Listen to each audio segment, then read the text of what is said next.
Okay, so I'm going to explain titration. I'm going to actually do a lab for you, and it would be just like if your partner was doing the lab and you were watching, but I'm going to do it. You're going to need to write down the data. So the papers will be on Canvas, Titration Lab, and you will have a data table. So either you need that first now, or you can just write down the data now and then copy it onto your data table. Okay, so titration, as I talked about before, is when we're using a solution that we know the concentration of to figure out the concentration of a solution we don't know. So we're going to use 1 molar, 1.00 molar sodium hydroxide, NaOH. Right? So first of all, I'm going to be using the burette, which is just the accurate way to measure volume. And I'm going to have the base, the NaOH, up in the burette, and then down below I will have my unknown HCl that I'm trying to find the concentration of. I'm going to use an indicator called phenolphthalein, and phenolphthalein is clear in acid and it turns pink in base. So just like this, I wrote a little message in phenolphthalein, and when I add base to it, it shows up. Okay. So the phenolphthalein is in the acid, or I'll put it in the acid, and then when it turns pink, I know that I am at the equivalence point, or the end point. So these are the steps. First of all, I will clean the burette. I actually already did this, but this is what you would do if you were doing it. You clean the burette first by just running distilled water through it. Then you need to clean that water out by running some of the base through it to get so that you're not watering down your base. Then I'll fill the burette with the base, the NaOH, making sure there's no air bubbles. Then I'm going to pipette some of the unknown HCl solution into a flask. I'm going to add a drop or two of the indicator, and then I'm going to add NaOH until it turns pink. Okay, and then make sure I record my volumes. All right, so let's get started. Okay, my safety glasses. All right, so I already have some base in here. I had already run the water through. I'm going to add some more base. And just spill a little bit, okay. So I always fill it up past the 0, and then this little thing here, this is called the stopcock. So I will turn this to let the base down to exactly on the 0. So the bottom of the meniscus needs to be exactly resting on the 0. And again, this is just going to be an accurate way to measure the volume. So then my base is set up here. Then in the Erlenmeyer flask, I'm going to pipette the acid. So the acid is hydrochloric acid, HCl. You guys have all pipetted before. And again, this is just an accurate way to get a volume. So that's 10.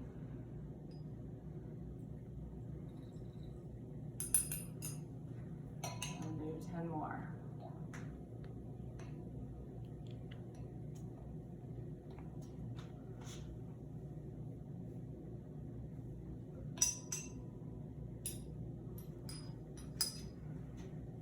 Okay, so this is again hydrochloric acid. And if you have your data sheet or on a piece of paper, you should write down that we're using 20 milliliters of hydrochloric acid. And then the indicator, just a drop of indicator. And now I'm ready to titrate. And if you can see these, this is too dark. Okay, this is dark pink. This is a very pale, pale pink. And that's really what you're going for.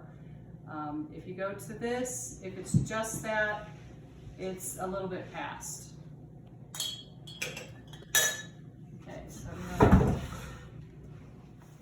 Okay, so my acid's in here. I put a drop of indicator in, and I'm going to start adding the base, swirling it as I add.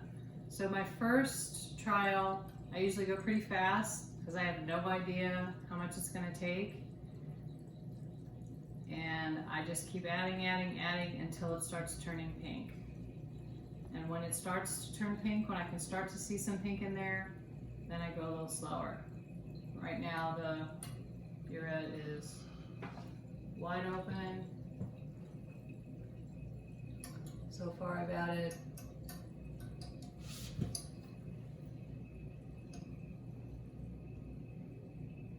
12.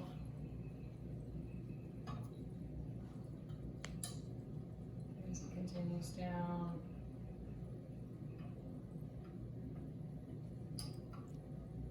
I'm at 16.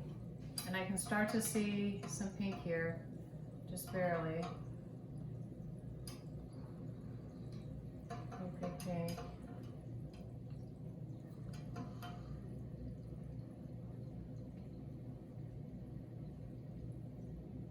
More pink, and then it disappears when I swirl it, so I'm not there yet. Keep swirling. Very close. I need it to stay pale pink for 15 seconds. So I'm really close. Just get a little bit.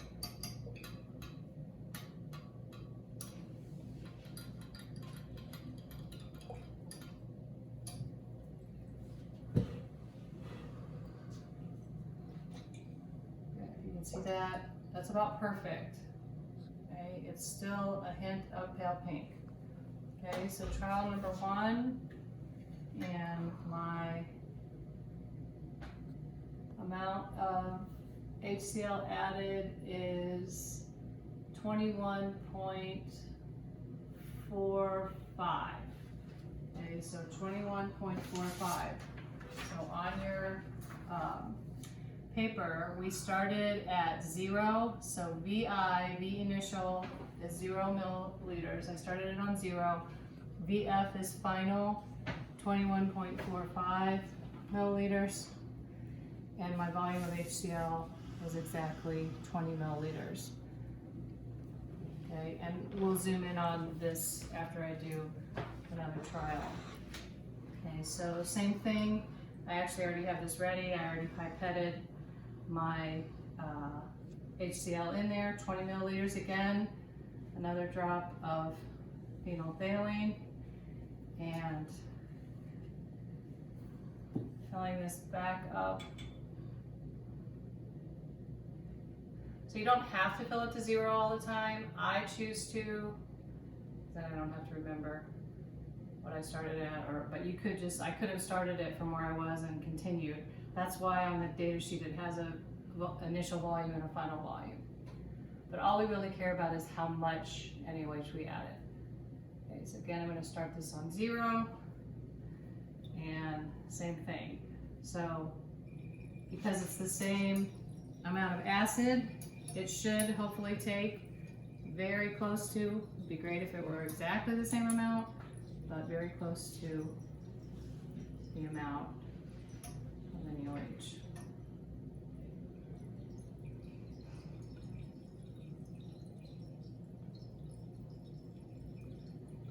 Okay, so again, at the beginning, it's all acid.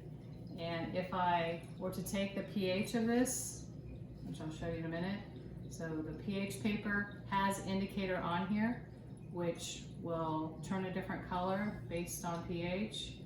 If any of you did the extra credit with the acid-base indicators in fruit or flower petals, same thing. They turn different colors in acidic versus basic. So this is now getting closer. It's starting to kind of stay pink. And these Erlenmeyer flasks are nice because you can swirl them. These are the best things to titrate in. So swirl, swirl, swirl. Getting close.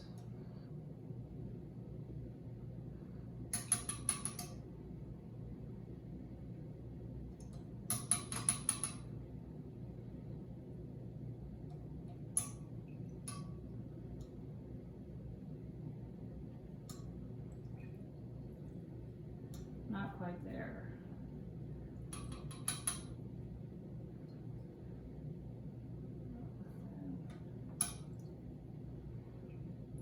A drop or two.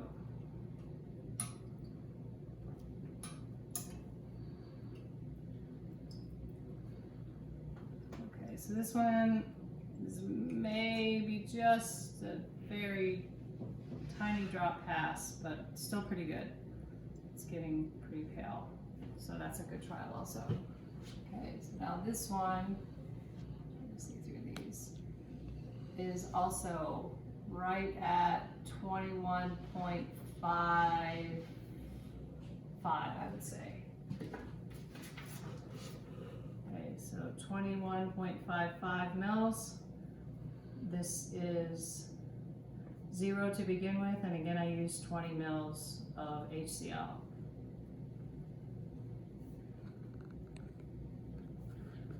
Okay, and I already did a trial actually before we started, just so I wouldn't have to do 3 for you right now. And that one was also 21.55 milliliters. Okay, so can we come on over and zoom in on the data?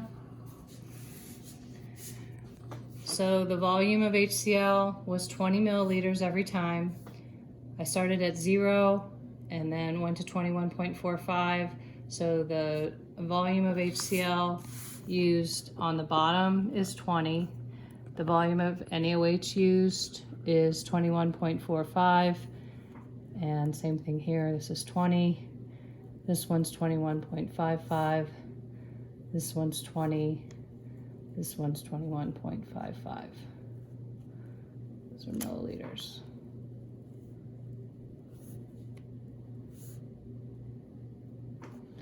And then with that data, you need to calculate the moles of NaOH, and that's equal to the moles of HCl.